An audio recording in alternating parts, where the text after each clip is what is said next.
Magno, na verdade, Santa Maria, e um mineiro de Aiuruoca tem a ver um com o outro. Bom, o Regis Vieira é um mineiro de Aiuruoca, e ele é um mineiro de Aiuruoca e ele é muito orgulhoso disso. Ele tem uma moça que é lá de Aiuruoca também, que é muito mais famosa do que ele, mas para nós, o grande cara de Aiuruoca é o Regis Vieira.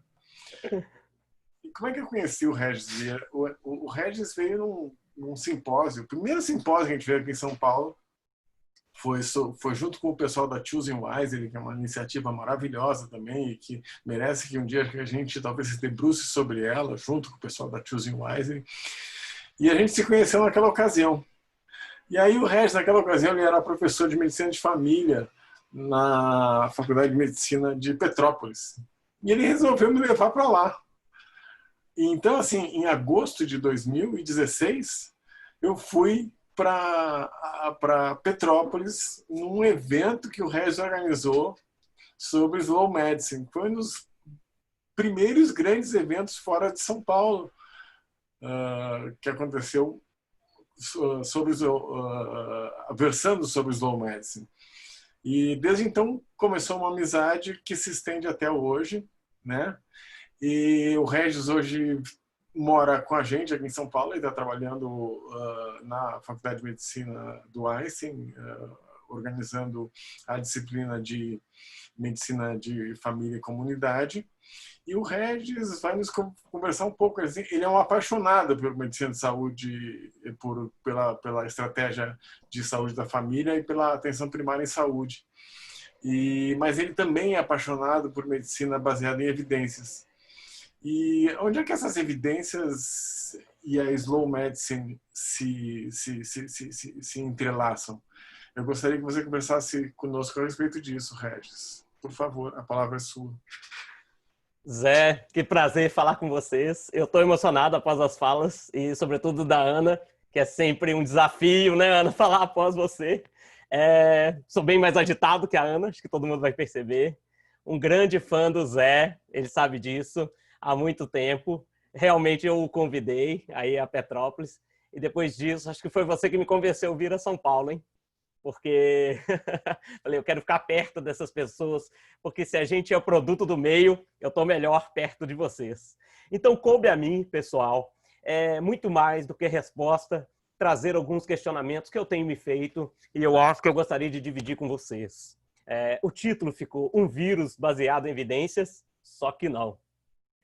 A primeira coisa, a minha fala vai se dividir em 3 eixos que eu acho bastante importante. A liderança, eu acho que é um ponto frágil do momento que nós estamos vivendo. O raciocínio, que a Ana Lúcia tangenciou, e como nós lidamos com o desconhecido e as evidências. Como o médico pensa? Eu estou falando do médico porque é o meu lugar de fala, mas os profissionais de outras áreas podem aproveitar essa fala e refletir um pouco. A Slow Medicine tem um papel fundamental que eu acho, que é unir 2 pensamentos que quando você observa na internet e nas redes sociais, eles parecem antagônicos, eles estão brigando o tempo todo, mas na verdade eles são complementares. Que é esse raciocínio fisiopatológico que nós estamos construindo, fisiopatológico e anatomopatológico, desde Hipócrates e Galeno, passando pela escola holandesa, passando por Thomas Bond na Faculdade de Medicina da Pensilvânia, passando pelo pai da medicina moderna, que é o William Osler.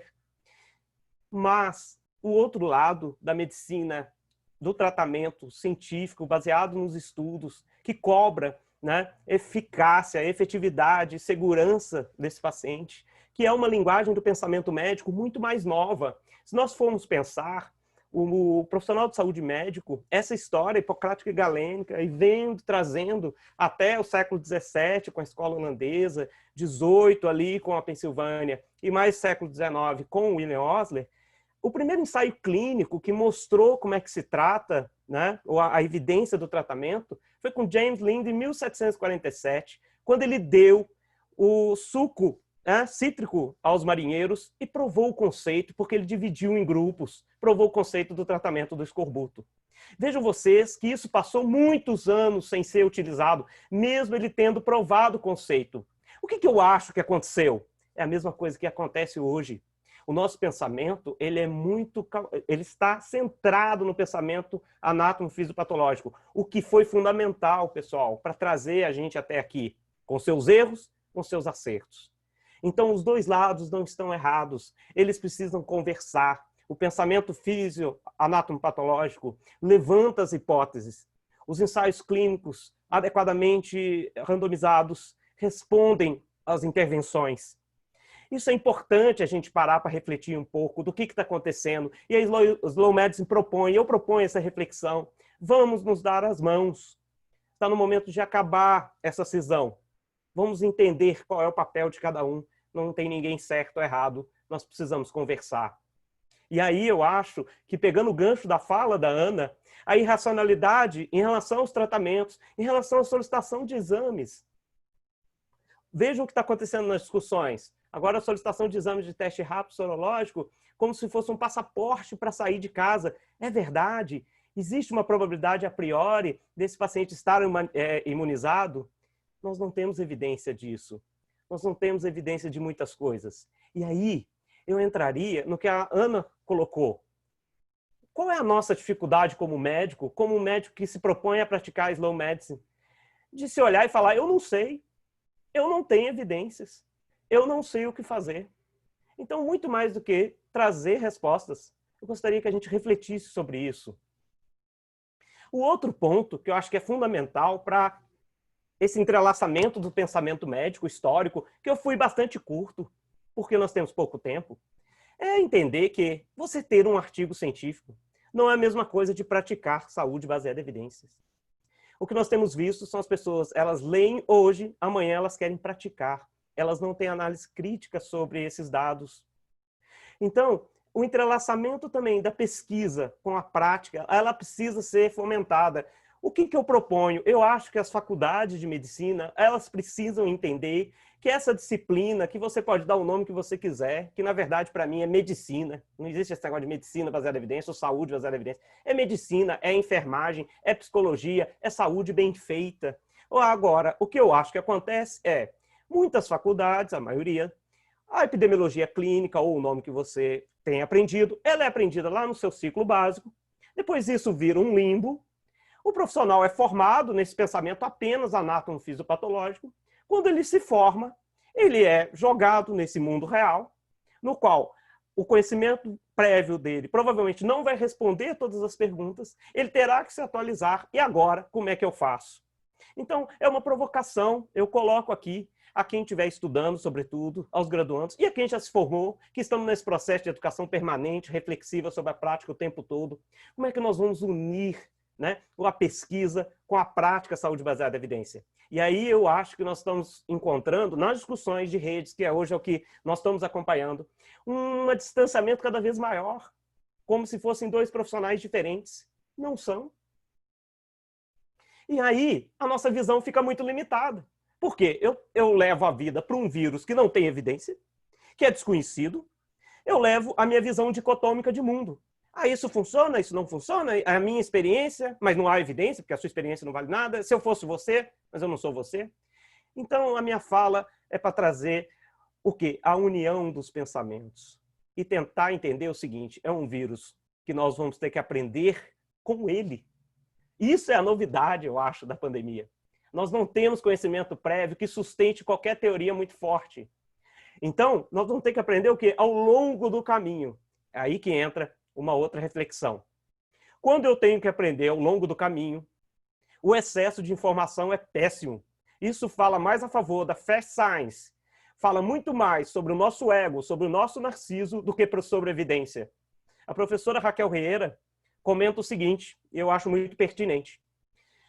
O tanto de dinheiro que se gastou fazendo ensaios clínicos e estudos observacionais que não responderam adequadamente, porque não foram adequadamente conduzidos, se você tivesse juntado esse dinheiro numa ideia hipotética e romântica e feito um ensaio clínico bem feito, de todos esses tratamentos, que eu não vou denominar para não gerar mais polêmica. Se você tivesse feito um ensaio clínico adequadamente randomizado, com um N adequado, será que já nós não teríamos respostas mais robustas para as coisas? Provavelmente, pessoal, teríamos.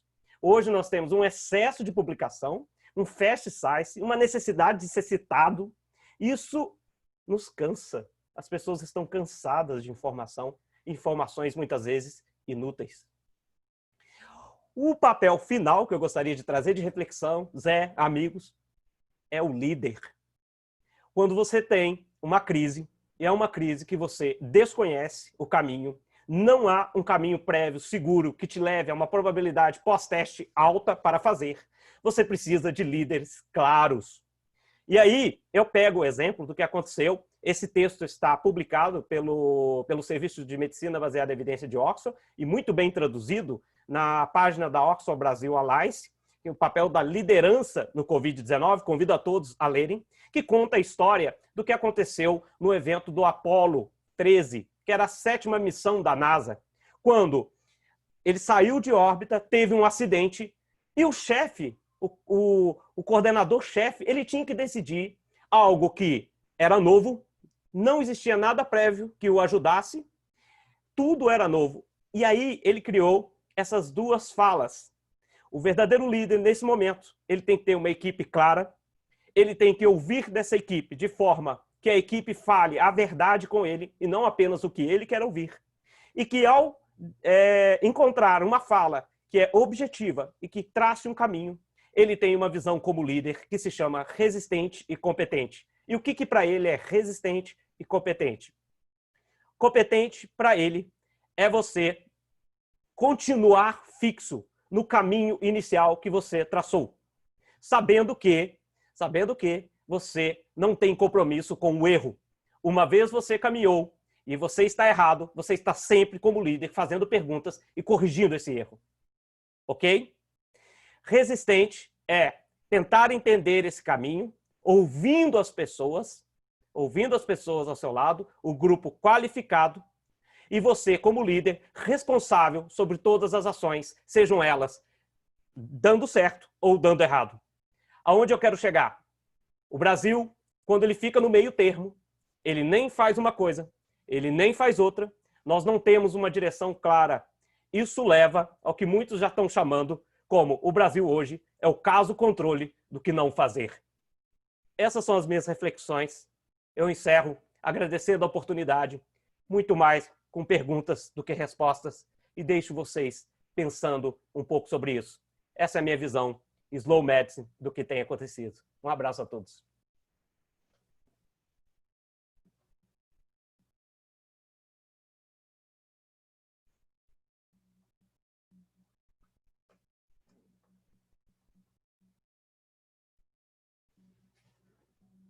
Perdão, pessoal.